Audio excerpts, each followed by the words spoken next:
O'zbekiston Kasaba uyushmalari federatsiyasi eng yirik jamoat tashkiloti sifatida bugungi kunda xodimlarning ijtimoiy-iqtisodiy manfaatlari va mehnat sohasidagi huquqlarini himoyalash orqali davlatimiz rahbari tomonidan vatan istiqboli yo'lida olib borayotgan tarixiy islohotlarni hayotga tatbiq etishga munosib hissa qo'shmoqda. O'zbekiston Kasaba uyushmalari 120 yillik tarixga ega bo'lib, sohada faoliyat yuritayotgan xodimlar mehnatini e'tirof etish maqsadida 11 noyabr sanasi keng nishonlandi.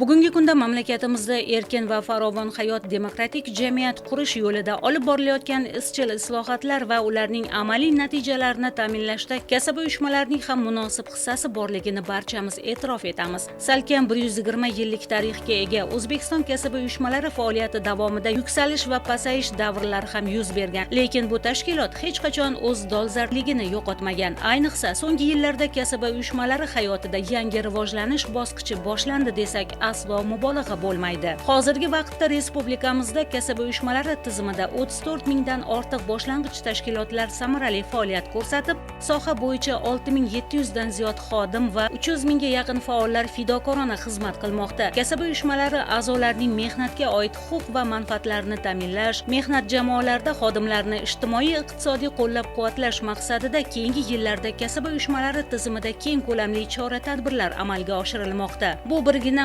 O'zbekiston kasaba uyushmalari federatsiyasi Toshkent viloyati kengashi faoliyatida ham namoyon bo'lmoqda. Jumladan viloyatdagi 3263 ta kasaba uyushma tashkilotlarida jami 584134 nafar a'zo qayd etilgan. 2020-yilga nisbatan yangidan qabul qilingan tashkilotlar soni 986 taga, a'zolar soni esa 245615 nafarga ko'paydi. Kasaba uyushmalariga a'zolik afzalliklarini targ'ib etish natijasida birgina 2024-yilning o'zida 100 mingdan ortiq a'zolar jalb etilgan. Ahamiyatlisi 2025-yilda a'zolar soni yana 95 ming nafarga ko'paytirish vazifasi belgilangan. Har yili aholini ijtimoiy qo'llab-quvvatlash bo'yicha qabul qilingan davlat dasturlari doirasida o'tgan 5 yil davomida jamoat shartnomalari orqali kasaba uyushmalari tomonidan kam ta'minlangan oilalar vakillari, nafaqa yoshiga yetgan xodimlar, nogironlar hamda ishlayotgan ayollarga jami 10 milliard so'mdan ortiq yordamlar ko'rsatilgan.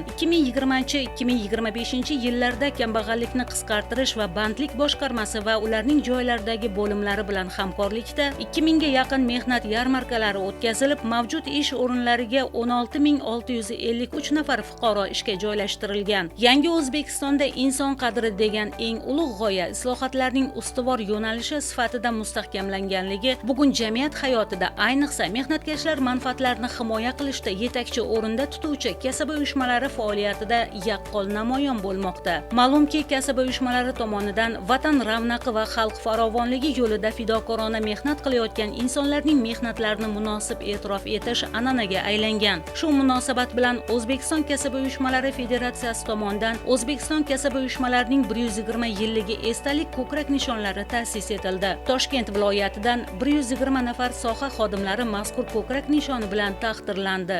Ushbu tizimda salkam 10 yildan beri faoliyat yuritaman.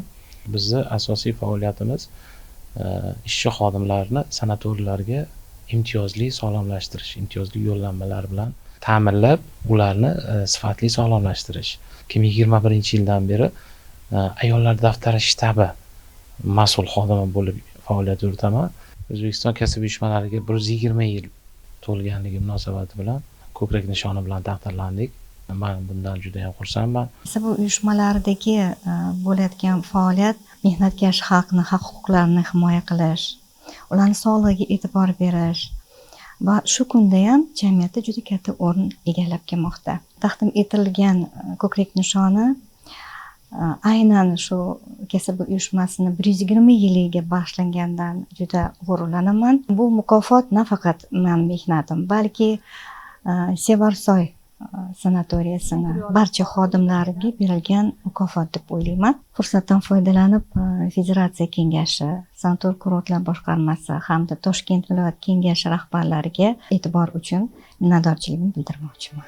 Mamlakatimizda kasaba uyushmalari tizimini ilg'or xalqaro tajribalar asosida rivojlantirish va yangi bosqichga ko'tarish, kuchli fuqarolik jamiyatini shakllantirish borasidagi samarali xizmatlari uchun Kasaba uyushmalari Federatsiyasi Toshkent viloyati kengashi raisi Sayyora Fayziyeva fidokorona xizmatlari uchun ordeni bilan Bo'stonliq tumanidagi Oqtosh sanatoriyasi mas'uliyati cheklangan jamiyati direktori Jasurxon Alimov shuhrat medali bilan taqdirlandi.